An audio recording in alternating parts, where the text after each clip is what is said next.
I'm glad to meet you again today. I want to talk about something about church and Ọmenala people. Between these two people who worship idol. Idol, as we know, is something that is man-made. Idol be whether in an image in heaven on earth or any other kind of image that we reverence or adore in any way. This is what I personally define as idol.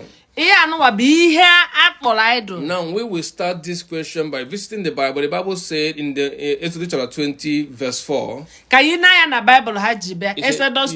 shall not bow down to any molten images.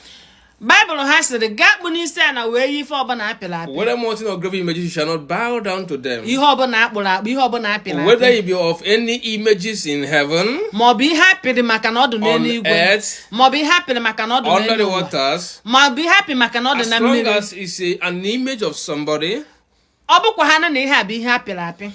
representing somebody.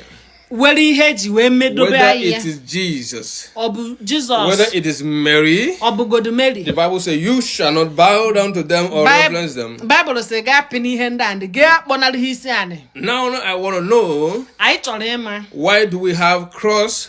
Why do we have midas? Why do we have chaplets? Why do we have blessed sacrament and the rest of them that represent those? Why do we have Virgin Mary? Yet you don't see the portion of the Bible that says you shall not bow down to them. Now you see all these things happening, and you sit around to accuse the ordinary people that they're the one worshiping idol. I have been young and now I'm getting older. I have never seen another person bow down to anything. In the place where I come from Omenala. When another people praise, he brings out a chair in the middle of his compound. And he sits like a king with a collar in his hand, and he makes declaration and request. In fact, another person practically commands his she. He commands his deities. He makes a demand on them, and they carry it out. I have never seen any of them bound down or down to anything. So it still amazes me how we come to accuse them of bowing down to idols. Yes. Now, those what from our definition of molten of images. Look around us in Igbo Land. What do we pray to? What are our object of worship? The water, for instance, is not man-made. We came here and we met it. It's a natural something. So this is where we sacrifice to. This is where we pray to. By the Bible standard, it is not adultery.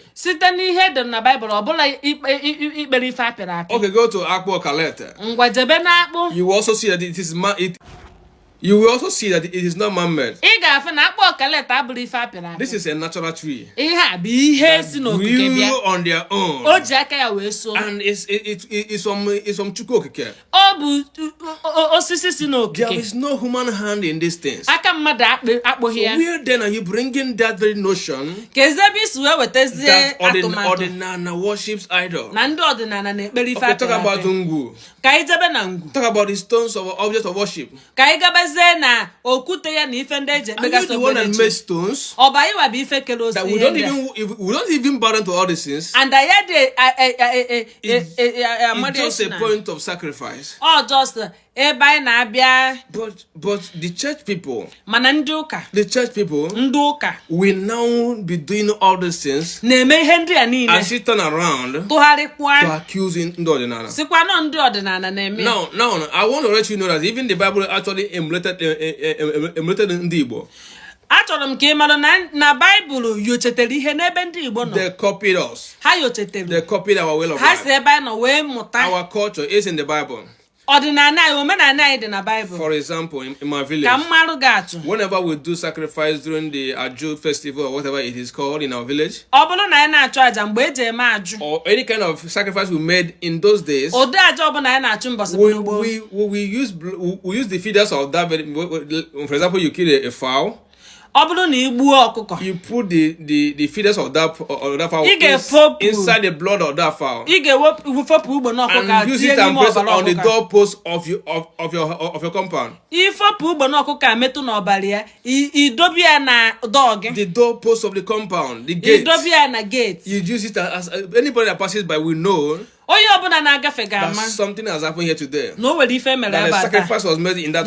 No nwere aja chụrụ ebe a taa. That the sacrifice was made in this compound. Na ndị ebe a chụrụ aja. Because there is a blood on the gate. Maka na o nwere ọbara etere n'ama. This is where the Bible God said that when I see the blood I shall pass over you. Ebe a ka enyochetelu na ọ bụrụ na mfe ọbara na aga m agafe. He told the Egyptian people to the Israelites in Egypt to put blood on the doorpost. Bible si n'aka yochete ya wee gwazie ndị Israel fa mee ya. When I see the blood I shall pass over you. Na ọ bụrụ na mfe ọbara anụ na m ga-agafe. That our fathers have been practicing this thing before the Bible wrote them. Achọrọ m ka ị malụ na ndị nna nna anyị ha na-eme ihe ndị a before Bible. How then are you people accusing us? Keduzi ka isi ebodo anyị ha na-eme. We are the original owners of this very thing. Anyị wa bụ ihe wee and we have been doing it time immemorial, even before the arrival of the Bible. Anyị na-eme ọ na-agala anyị. So let's go again to Bible again. Ka anyị na-achịkwa na Bible. Jacob also raised a stone. Jacob bunitere okwute. After he claimed he saw God. Mgbe o sịrị na ọ fụrụ Chukwu. He raised a stone and called it Bethel. Ọ bunitere okwute wee kpọọ ya Bethel. And you all and the Bible said he read that and he was seeing the dreams of the angel descending and ascending. Bible sị na ọ nọ n'okwute ahụ wee na-alọ mmụọ ozi na nlọ. Of course, every of you cry for Jacob. Onye ọbụla na-akwụrụ Jacob aka. Because you think he has seen God face to face. Maka na iche na ọ fụgo Chukwu. But he forgot that he raised a stone. Mana cheta na ọ kpụrụ ihe akpụ. He raised a stone. Cheta na o bunitere okwute. He raised a stone there and called it Bethel. Cheta na o bunitere okwute wee kpọọ ya Bethel. Ndi Igbo raises stones in the word of worship. Then ebe na okpelechi Ndị Igbo anyị na-ebunite okwute. And this are not a stone that has nothing to do with ihe a bụ okwute si n'okike ọ bụla nke akpụrụ akpụ. It has no human or whatever aka mmadụ arụghị ya. There's no human being that touched it. Ihe a bụ okwute si n'okike. It's just the way it was collected. Otu a ka Chukwu si mee ya. And it will be raised. Anyị dozie ya. So from all these things, site n'ihe ndị a, how then do you think kedụzi ka isi chee that ordinary people are idol worshippers? Na ọ bụ ndị ọdịnala na-ekpere alụsị. Whereas you have ebe ọ bụ na iwe ife akpụrụ akpụ. Whereas we have these images everywhere in the church. Iwe ife akpụrụ akpụ ebe niile. The images of Mary are there. Ife akpụrụ Mary dobe. The images of Joseph is there. Akpụrụ Joseph dobe. St. Joseph, St. John are all there. Akpụrụ John dobe. We have chaplet.